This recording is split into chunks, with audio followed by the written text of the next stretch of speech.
All right, then. Welcome everyone to our tech leadership panel. It's week 7, so I'm glad to see faces. I'm glad to see people are out there and pushing forward. And today we have an amazing panelist of 3 uh, former leaders of tech committee as well. We have Brandon, Francisco, and Guillermo, and we'll be starting off with some of their introductions and yeah, I think. But before we get into that, I think I'll just hand it over to Tech Shadowy Jimmy, and just to give us a little brief overview of what's gonna go down today. Yeah. So hi guys. I think most of you guys know me. My name is Jimmy. Yeah. So basically, how today's gonna go down is we're gonna have sort of like a round robin where we're gonna like kind of get to know past tech leaders and like a little bit of more of their experience in ship and also in tech committee of like how they led tech committee and stuff like that. And then we're gonna open it up to everybody else. So you guys are going to have a chance to submit questions, anything that piques your mind about these 3 great leaders of past techship committees with Slido. And then we're going to have some icebreakers with some leads as well. Like we're going to separate into breakout rooms and then like have a little bit of a game. I mean, it's an icebreaker. And then at the end, we're going to have some reminders. I know there's a couple people that have some reminders for upcoming ship events. So yeah, back to this way. Nice. Yeah, so we'll get started with some of the introductions, and we'll go from left to right. So we'll start off with Brandon, and then we're gonna go with Francisco, and then Guillermo. And just feel free to share your name, any sort of field of study that you're doing right now, and recent involvements or companies. So yeah, I don't know. Brandon, are you are you good right there? Yeah, I'm good. So hello everyone. My name is Brandon. Brandon Cabrera Marquez. I was tech committee lead 2017 and 18. During my UCI, I was a part of UCI's quantitative language laboratory for 2 years, and during my time there, I also interned at Hallmark Cards. The reason why my stuff looks a little different from Francisco's and Guillermo's is because a lot of the stuff I hadn't put into my LinkedIn yet. So straight out of college, I was at Northrop Grumman on the research and development team under their artificial intelligence campaign. And due to COVID complications and other complications, I separated from Northrop. And during my job hunt, I became an administrator for the U.S. Hands-Off Cuba Committee, which is a committee that seeks to lift the embargo that's currently on Cuba by the United States.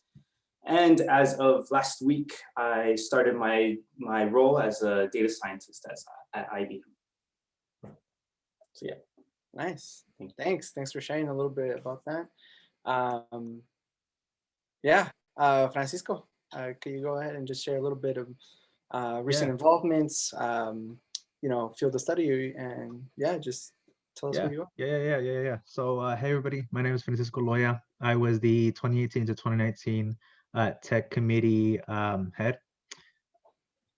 When I first started out at UCI, I joined a startup for about a year or so. I eventually left and started doing the tech committee and all of the things that come with that.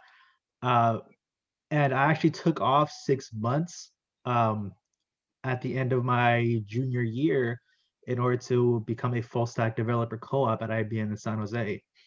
And so I did that, came back in January, and I got an offer with Groupon to be an intern during the COVID summer. But unfortunately, that company and every other company decided that interns they cut those programs.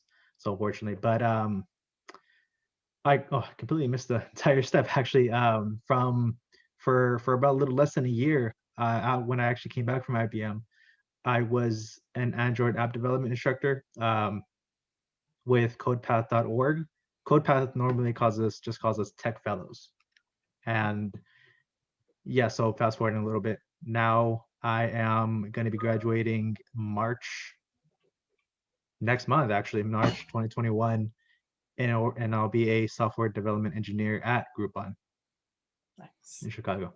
Nice. Yeah. Interesting enough, I've been in a couple of like CodePath events as well, and we've crossed paths as well with Francisco. I don't think I've ever been part of one of your class, but I think I was with you in a cohort as well. I don't know if you recall that, but yeah. Really great organization and really awesome tech fellows.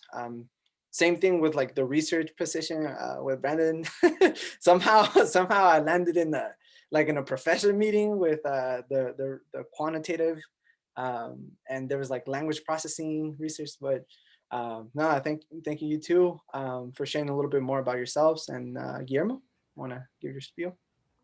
Hey everyone, my name is Guillermo Ernesto Hernandez.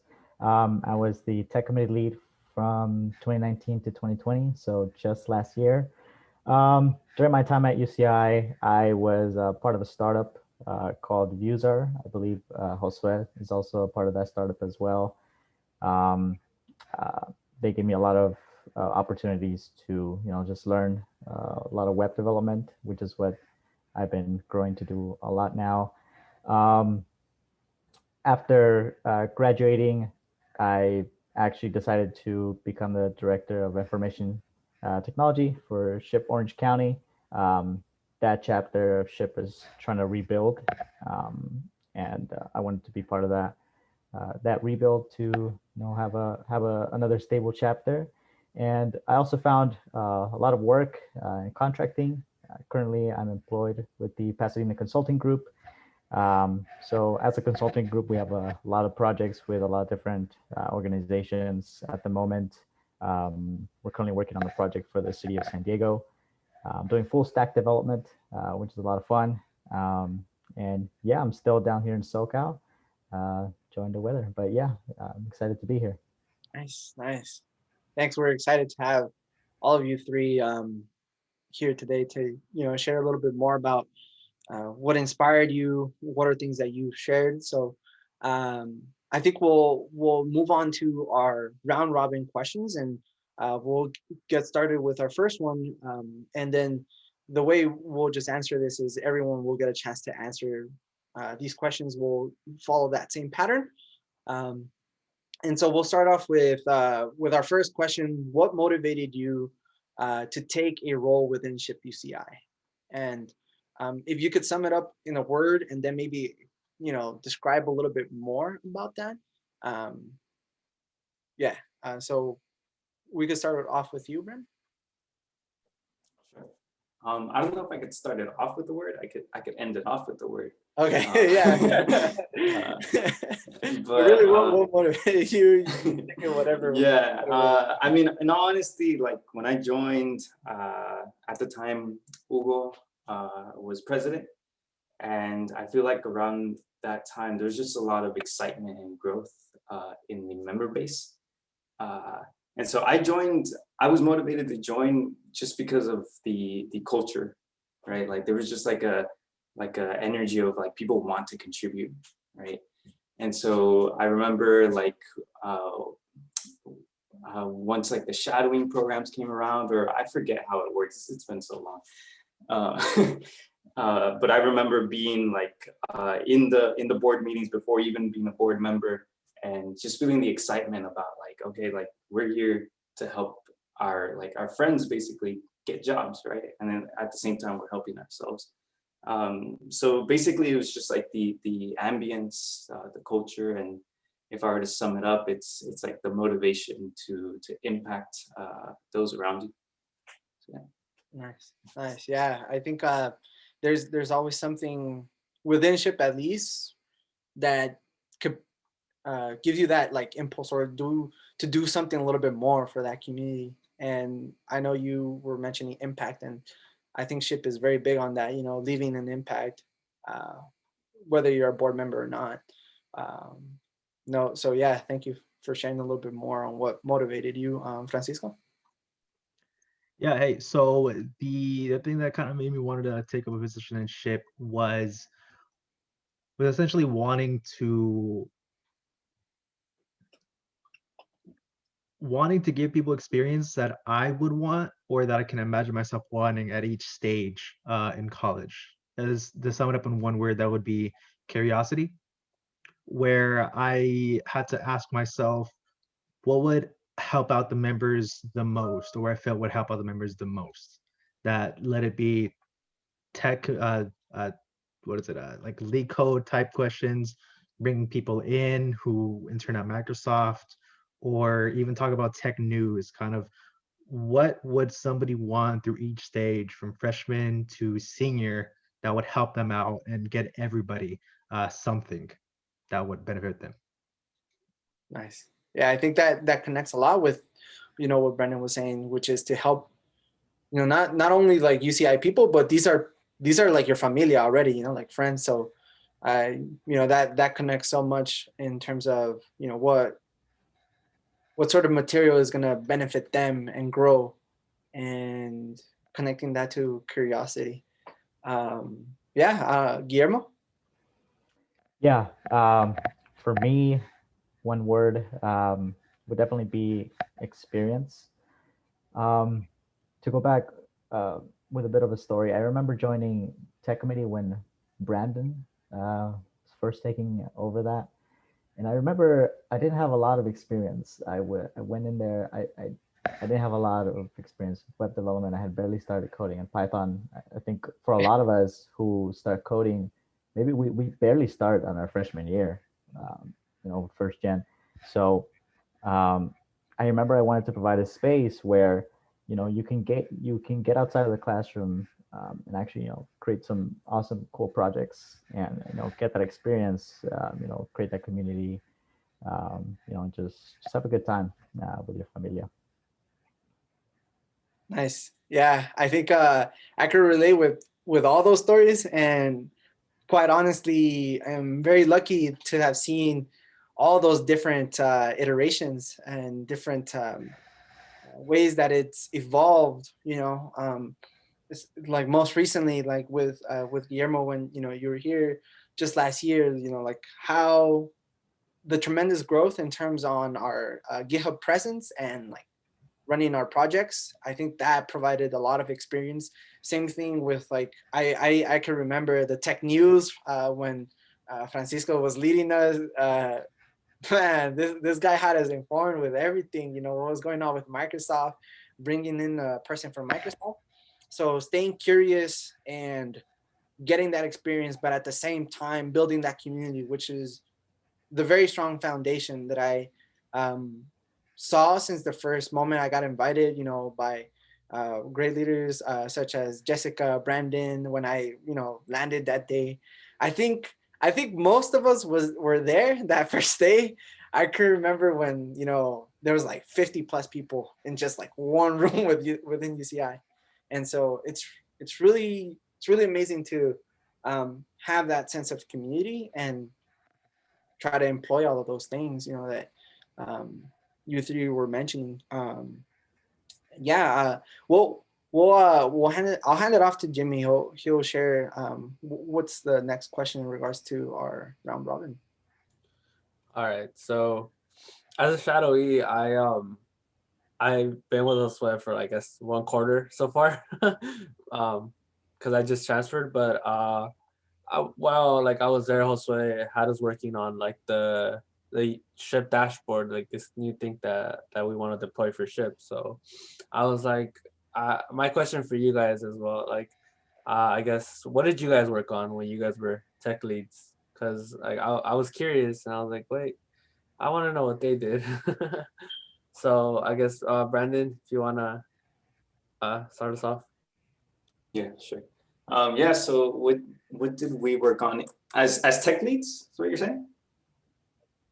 Yeah. Okay, sounds good. Exactly. I think the word that stuck out to me the most that also mentioned is the iterations. Because I think that's the biggest thing.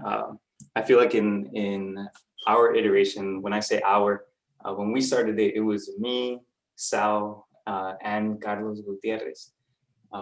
And I would say our year consisted of a lot of trial and error, and like, you know, creating the initial ideas, right? So I remember the first idea, even before we made it, the goal Sal and I had was to break the cycle of like, you can't get an internship because you don't have experience, and you don't have experience because you can't get an internship, right? And so the idea was, well, we can get the experience here, right? And we can make a place for us to get that experience. But figuring out how to do that was incredibly difficult at the time. Like most of us, you know, we were still building up our skills. So like it was very difficult to lead this like this idea we had with what we had. So we were just like just trying different things, and you know that. So I would say in encapsulating ours was like the creating the initial ideas, and then the trial and errors, and then that's where Francisco and Guillermo came in and did their own iterations on top of that. And I'll let Francisco give us his iteration. Yeah. So I was the iteration after Brandon's. So I wanted to add on to what Brandon was trying to do, and kind of do stuff that, how I said before, was what would help out the members from. And Josue was there when I was pitching it to him a few years ago on what the problem is, that there's people that have been coding for the last 4 years or 5 years, you know, in their 5th years or 4th years, and they're basically like done. You know, they're trying to like, they're already waiting for like their next step. But then there's also people who haven't touched Python, haven't touched JavaScript, haven't done any of that. So not only was it like the whole project experience that I wanted to add on to that, but I also wanted to make sure that everybody had a little bit of something that, or had some stuff that would always help somebody there. Let it be tech news, like from Tesla or Microsoft or whomever, or Microsoft, or basically anything, right? And so that's also what I added, tacked onto that.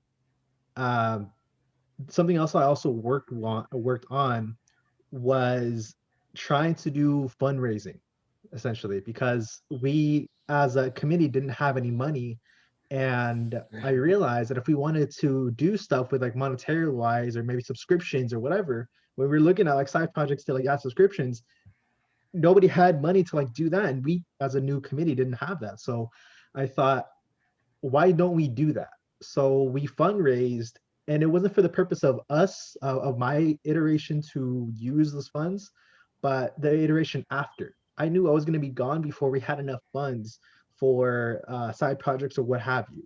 So I remember we did about I believe 2 or 3 fundraisers in order for Guillermo's cohort or whomever was after me, for them to like make even bigger fundraisers and raise things even bigger, and like put the bar even higher.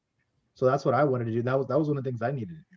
It was that, and also it was member retention and outreach, getting people as much as they can in the door, and making sure that they're talked to, that they're reached, and that they love what we're doing daily. Sounds great, man. Yeah. Guillermo. Yeah. So for my iteration, I kind of took all the ideas from the 2 past great leaders, and at first I wanted to keep a little bit of both. Help out the more experienced coders by doing leak code and all those things, interview prep. But I also wanted to help those who didn't have that much experience by creating projects. And I kind of had that implemented in the first quarter, but it wasn't necessarily, it didn't go as smooth as I planned. So for the last 2 quarters, I decided to focus mostly on projects. And the projects that I was envisioning were a member dashboard, so a web application in which all things ship would happen. If you need to submit your resume, if you needed to pay for fees, if you needed to, look up our alumni database, if you needed to see, all sorts of things related to SHIP, admin dashboard to see analytics about how the chapter's doing, all those things. I wanted people in SHIP to come in, regardless of your skill level, to contribute to this project. You're going to learn along the way, and we're going to help you out. And now I believe we're on GitHub. We have 3 projects that I don't know how many commits that project has now, like over 100 or something like It was that. like over 300 already. Over 300, which is amazing. That stuff just puts us on the map. I was seeing all these other chapters. They have apps. They have whole web applications. I'm like, why can't we do that? At the same time, giving experience to our members. So I think I was able to do that, and I know I got to introduce web development to a lot of people, and I think that's great. That learning new skills and just getting that experience. Okay, thank you guys. Yeah, these are great things to learn as a Shadow E, and I'll keep that in mind. Thank Nice. you, Josue. Yeah, before I head on to the next question, there was something that Francisco said about like fundraiser and how like it kind of went over into Guillermo's ear, because I remember we would meet in the cafeteria. You remember, Francisco? We would meet in the cafeteria for tech committee, and back in those days we never had Slack or Discord. We just had Facebook. And then Francisco would be like, wait, I gotta go put something in the microwave. And then we would just talk about fundraising ideas and how that has morphed, because now when we moved into like Guillermo's year, we were selling tortas outside, we were selling you name them, and they were really great fundraisers, and it was able to we're able to get a couple of funds into our account. And yeah, even for that first meeting that Brandon was talking about, like I remember there are 3 main things, if you can kind of recall. There was this like phone notification system. It was very grandiose. Like we had like so many things in mind, but such little time. We felt like it was such little times. And over those 3 years, how that vision of helping every single person along the way has kind of turned into projects where like people who have tons of experience will be matched with people who don't have enough experience, and they'll work together, and people get the leadership experience within being a project manager or a lead engineer, and then other people just gain that experience working with those people. So I still remember Brandon, like a question that he gave us. He asked the tech committee, what is polymorphism? And I was like, wait, I know polymorphism. Wait, and I was like trying to think about it. I remember like devising it like in a group of 5. It was a group of 5, and we had to like write it down on the board. I was trying to figure that out, and that still sticks to me. Like ever since then, of like what, like that thought of like they can ask polymorphism at any point, like during for like a tech interview. I need to know this. Like every time I had an interview, I'd have to remember. I have to like, okay, what is polymorphism? I just have to remember that because that sticks in my mind. Like 3 years ago, when he was doing it. I totally remember. I was on a whiteboard and everything, huh? Yeah. And for the record, about the cafeteria thing, I don't want you guys to think that like we had our things in the cafeteria, like we had our meetings. Yeah. It totally wasn't there. Plus they made it sound like we had our meetings in the cafeteria. Like wait guys, before we do the next lead code, let me go ahead and like put something in the microwave. No, also and I would we would talk about like what the fundraise and these ideas before the meetings to see like what are some potential things we could start off with. Yeah. It's crazy to see how it's also been like it's taking many roles itself, not only the leads, but honestly whoever's considering applying for a position like a tech committee lead, it kind of just cycles around. You get to impact the way you desire to be. It could be very much of a education place where you will teach and take the time to teach this sort of information, or it will be more hands-on, and it will, be a collection of, or a mix of either or, and gaining that experience. In fact, I remember one before I head off to the third question. I remember Francisco had made me to lead one of these meetings, and I had to teach quicksort. Remember, you remember that, Francisco? Yeah. So yeah. Oh, that's why I teach quicksort. Because I knew that it helped you out. I knew that you really wanted to do this, and I was like, let me throw something that'll help out the members as well as help us sway at the same yeah, time and get a little bit of the best of both worlds. yeah. There you go. So everyone, at least the way how it's been evolving, everyone gets a chance to contribute and gain experience, and while still making that impact as well. I'll move on to that third question, and I wanted to ask, what is the greatest life lesson you took away from SHIP UCI? And I think to make it a little bit more narrow and focused, like, what is the biggest lesson that you took away from that whole year that you had to either, for Brandon, you started up, or Francisco, you had to continue, and Guillermo, you had to expand? Like, what is that biggest lesson that you took away from being part of SHIP UCI and Tech Committee? You want me to start again? Yeah, go for it. Okay. Yes, I would say the biggest lesson, and I still use it like on a consistent basis, is you don't need to have a leadership position to lead, right? I remember before I was both secretary and tech committee lead, I was working on this stuff with Sal just as a regular member. We were working on the tech committee at least, I don't remember if it was like 6 months or 3 months before the summer. Actually, it was, yeah, so it was at least 3 to 6 months before the elections came around, right? So we had already been working on this, and we were already wanting to push it.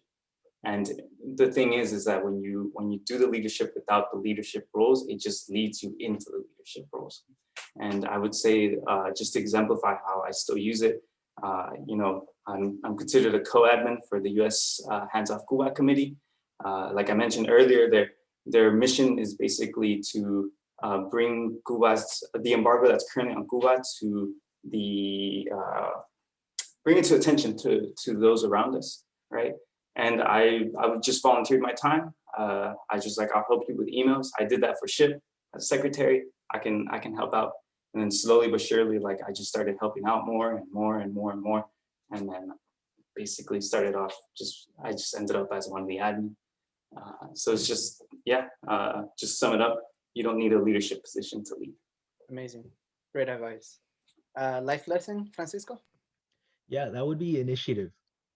I had a little bit of a leadership experience when I was in high school, and then a little bit when I was doing the startup stuff before SHIP.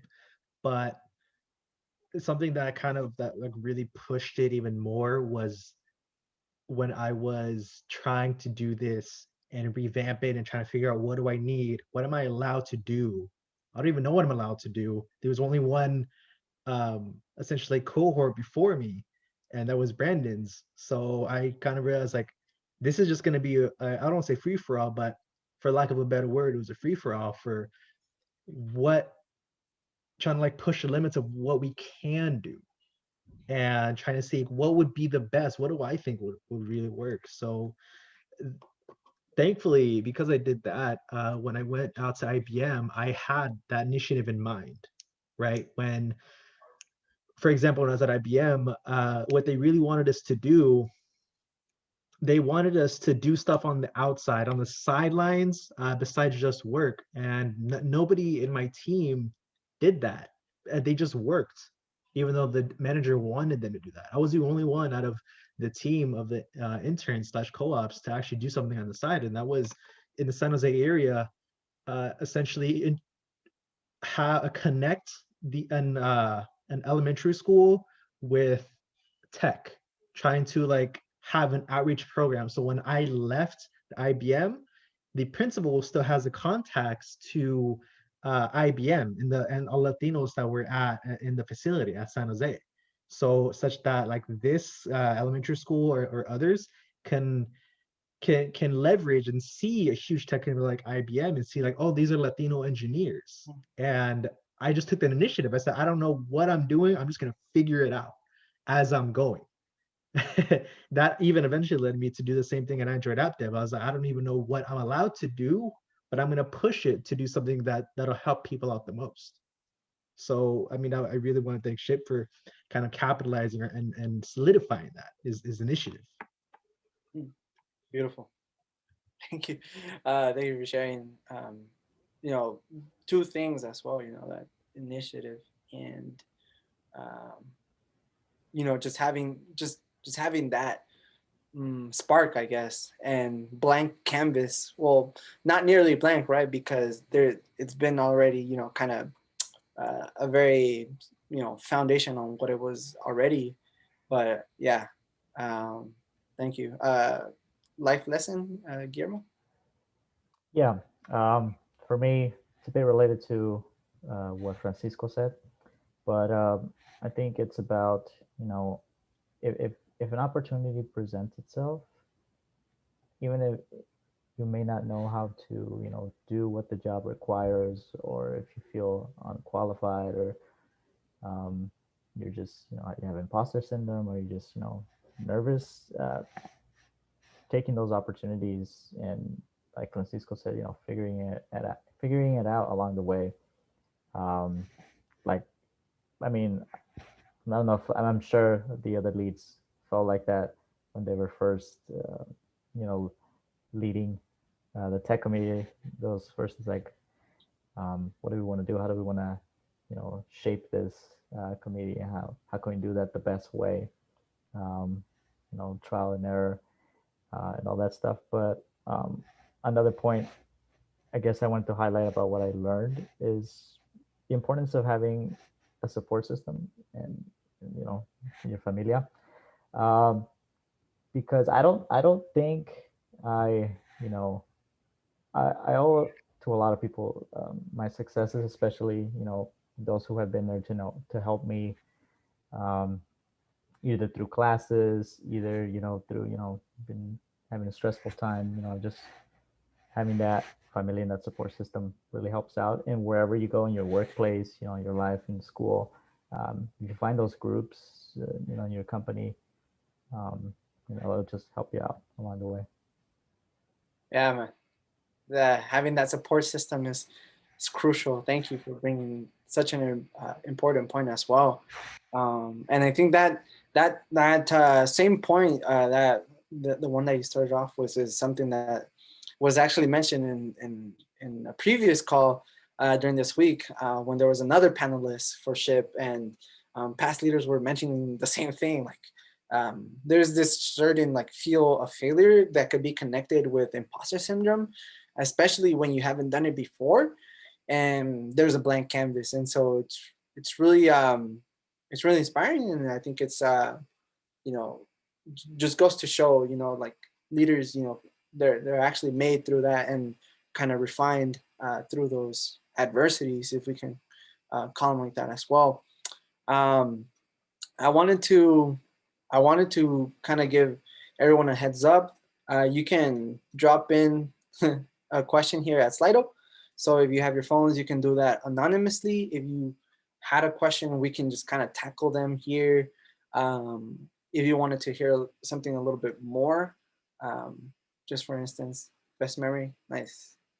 And this anyone can answer if they have a specific memory that they could recall. I'll start off with mine. I remember when I was with Guillermo and we were, what's that room? I don't even remember the rooms, but it's where the clinic is at, Guillermo. The clinic, where all the rooms in, Brandon. That's where, and Francisco. That's where they use, like board used to meet, like those little rooms. It's kind of underground, and we were just whiteboard there as well. That was a good one. I don't know if anyone has a best memory.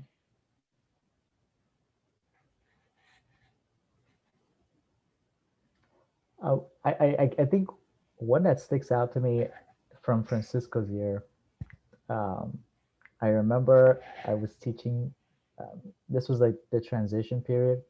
Mm. Um, and I was teaching some algorithm, and it was some weird sorting one. But I remember I was just nervous because like my algorithm skills weren't the best, but that actually kind of helped me, um, kind of get better at it, practice algorithms and whatnot. So I thought it's pretty nice, pretty fun. Nice. That was a good one. Yeah, I have one. It's I think if whomever is interested later on the whole tech committee head, Jamie, you if this is something that you end up uh committing to and doing, or this is just for anybody, when you become something like a lead of some sort, you end up doing stuff off the cuff. And what I mean off the cuff, I mean um, you realize you need to do something then and there and just try to problem solve. Like for example, when we had the Dr. White room uh, over there. I don't know if if you remember. It was the Dr. White room. Is that what his name? The right next to in the cross cultural center. Yep. They don't have a presenter. Oh. What is it? What's that called? The thing to show presentations. Projector. Yeah. Projector. They didn't have a projector. I know where this is going. So I think that I had to think off the cuff and be like, how the hell do I do this?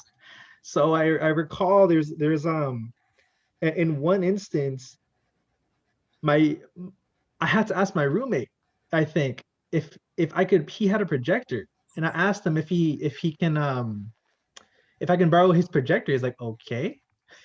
Super silent guy. I was trying to think, I need it for my tech committee.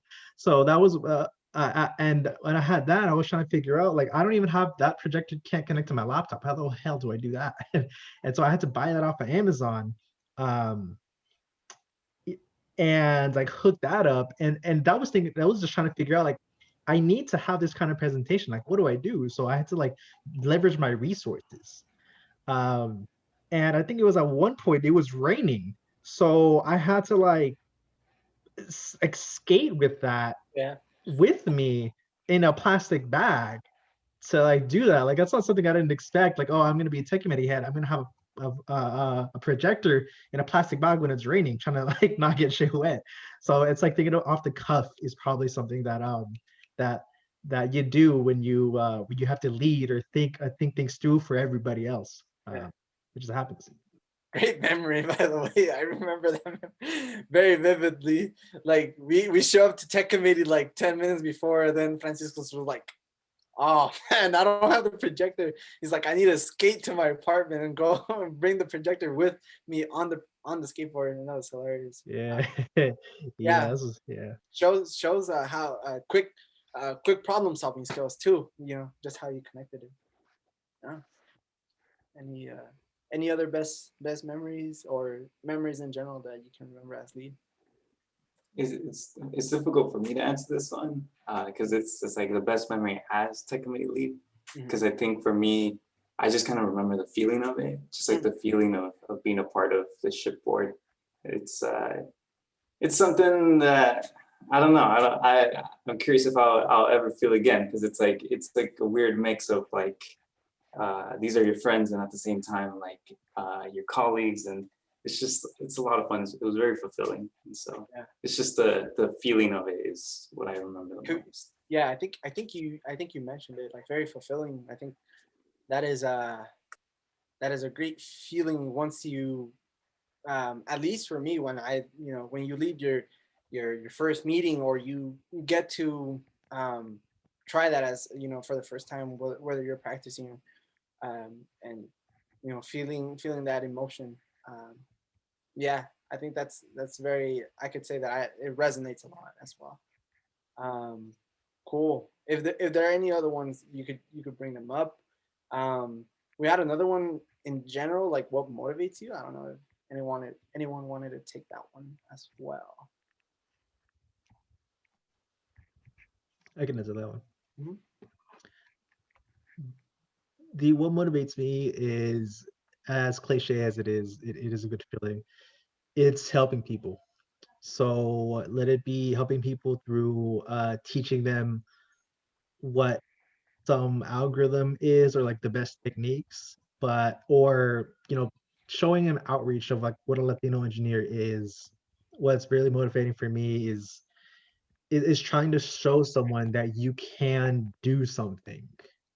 um, I believe everybody that many people that I have come in contact with and SHIP were our first generation Latinos, um, first gen college students, and whose parents aren't from here.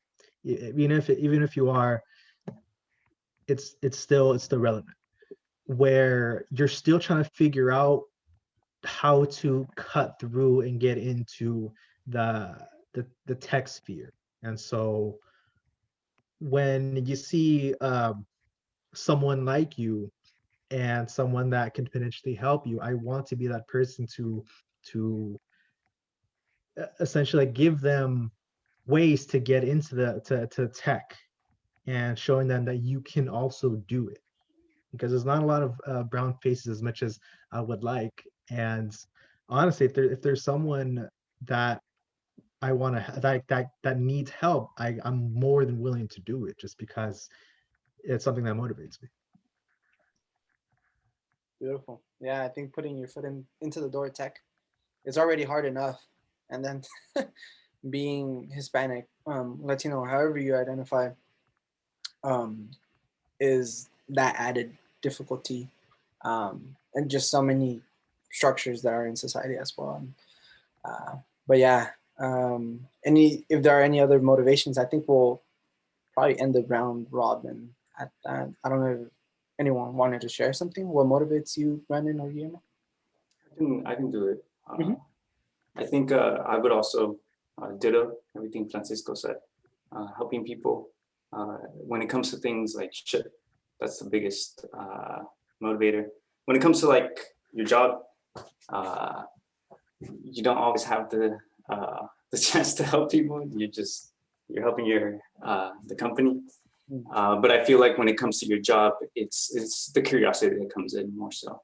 I think like with this new job that I got with IBM, I'm lucky enough that I'm on a team with like statisticians, researchers, and we just vibe off of just asking questions, right? The curiosity and how we can figure things out. Yeah, IBM. So yeah, when it comes to when the other one would be curiosity and just wanting to find things out. I don't know, Guillermo, do you want to share any words on that? I agree with what Francisco said, about, helping. I mean, that's one of the main reasons why I also wanted to, be a tech lead, to help people get these skills, get these experiences. I guess on a more personal level, just, helping out, my family. I think, I mean, at least from my own personal experience, for like, first gen, so there's like not a lot of, cousins or whatnot in the United States. So trying to build that foundation, trying to be, that first one to go to college, to set the example, for those who, will come after me, and whatnot. I think that's one thing that really motivates me every day. Agreed. Yeah, I think college is a very tough maze already, and there's just something, I think, when through the lens of a first, at least for me, I think I could resonate so many levels, being like first, like the eldest, firstborn, and then going, first gen, going to college. And someone had mentioned like support system, Guillermo, having that as well, is super crucial. And I think being kind of like at the forefront of that and making sure that there's that not only for you but for other people around you, which is encapsulates that like notion of giving. I think yeah, it's very motivating. All right, I appreciate so much for everyone for chiming in this round robin, and yeah, I think I'm going to end it there for